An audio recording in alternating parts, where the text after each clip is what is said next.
बूढ़े बाप की दर्द भरी कथा आपकी आंखों को नम कर देगी। राधे राधे दोस्तों, मेरे चैनल में दोस्तों आपका स्वागत है। दोस्तों, ये कथा आपके भविष्य में काम आएगी। आज का टाइटल है बूढ़े बाप की दर्द भरी कथा। दोस्तों, कथा को ध्यान से सुने, पूरी सुने, तभी कथा समझ आएगी। दोस्तों, अगर आप हमारे चैनल पर नए हैं तो आपसे निवेदन है, चैनल को लाइक और सब्सक्राइब जरूर करें और घंटी वाला बटन दबाना ना भूलें। तो सुनते हैं कथा। ये कथा जो एक कविता के रूप में व्यक्त की गई है, वो कोई कविता नहीं है बल्कि एक सच्ची घटना है। ठंड का मौसम था, सुबह का समय था। ठंड भी अपने चरम सीमा पर थी। मैं आज जब सुबह कॉलेज जा रहा था तो मैंने एक बूढ़े आदमी को देखा जो कि ठंड से ठिठुरकर रोड पर एक किनारे कांप रहा था। उस बूढ़े आदमी के आंखों में भी सिर्फ आंसू ही था। न पहनने के लिए कपड़े, न कंबल, उसके पास कुछ भी नहीं था। मैं थोड़ी देर रुका और उस आदमी से उसके हालत के बारे में पूछा तो उसके जवाब सुनकर मेरी आंखों में आंसू आ गया और मैं वहां से कॉलेज चला गया। उस बूढ़े आदमी की बातों को मैं एक कविता के रूप में बताने जा रहा हूँ। एक बार सुनिएगा जरूर। आप भी जाने कि आज के बेटों की सोच किस तरह हो गई है। तो सुनते हैं कथा। आज फिर से इंसानियत को मरते देखा है। जब एक बूढ़े बाप को ठंड में रोड पे ठिठुरते देखा है। न जाने कैसे छोड़ देते हैं लोग अपने माँ बाप को। आज फिर एक जिंदगी को बेदर्दी से मरते देखा है। उसकी आंखों में आंसू थे, चेहरे पर एक चाहत थी। इतनी मुश्किल में भी उसके चेहरे पर एक छोटी सी मुस्कुराहट थी।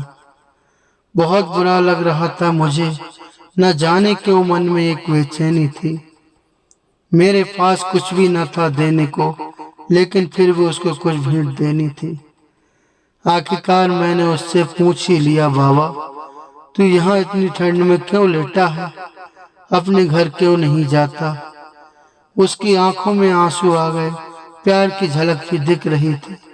वह बोला, बेटा तेरे जैसे ही मेरा भी एक बेटा है जिसका मैंने पलकों पर बिठाया था। प्यार तो खुद से भी ज्यादा किया था उसको, क्योंकि उसके ऊपर से उठा उसकी माँ का जो साया था। मैं बाप होकर उसको एक माँ का प्यार भी दिया। शायद कुछ इसी कारण से उसने मुझे आज घर से निकाल दिया। ना सोचा था मैंने कि कभी ऐसी भी घड़ी आएगी जो बेटी अपने माँ बाप से दूर आई है, आज वही मुझे घर से निकलवाएगी। मैंने बेटे को बहुत समझाया, अपने किए हर प्यार को बताया था, पर बेटे के मन में जैसे एक अंधकार सा छा गया था। वो भी अपनी पत्नी की बातों में आकर अपने बाप पर जुल्म ढाया है। जिस बाप ने बेटे के लिए अपनी सारी खुशियां त्याग दी, आज वो जैसा हुआ कोई पराया है। बस इतनी सी कहानी है मेरी, जो उस रोड पर पड़ा हूँ मैं। जिस बेटे को हर एक सुख दिया, आज उसी की वजह से इस मोड़ पर खड़ा हूँ। बेटे एक बात तुमको भी बताता हूँ, तू बहुत याद करना अपने माँ बाप को, पर इस मोड़ पर मत छोड़ना कभी। त्याग देते हैं माँ बाप अपनी सारी खुशियों को, जिससे बेटे को दुख न हो कभी।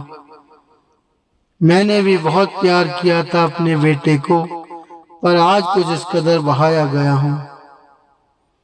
पर तू कभी न छोड़ना अपने माँ बाप का साथ, आज जिस तरह से मैं ठुकराया गया हूँ। इतना कहकर बूढ़ा व्यक्ति रोने लगा, अपने बचे हुए जीवन को रोकर ही खोने लगा। फिर मैं भी वहां से चला गया, उसका दर्द मुझको भी रुला गया। इतनी समझ तो नहीं है मुझ में, कहीं मैं समझाऊं, पर फिर भी एक बात कहना चाहता हूँ हर बेटे को, मत छोड़ कभी उस माँ बाप को बेसहारा, जिसने तेरे लिए अपने हर सुख को खोया है। माँ बाप तो वो सूरज हैं जिसने खुद आग में जलकर तेरे जीवन के अंधकार को धोया है। हमें विश्वास है कि हमारे इस कविता के रूप में जो मैंने सुनाई है अच्छी लगी होगी। तो मेरे प्रिय दोस्तों, आगे भी ऐसी कथा सुनने के लिए चैनल को लाइक और सब्सक्राइब जरूर कर दें। राधे राधे।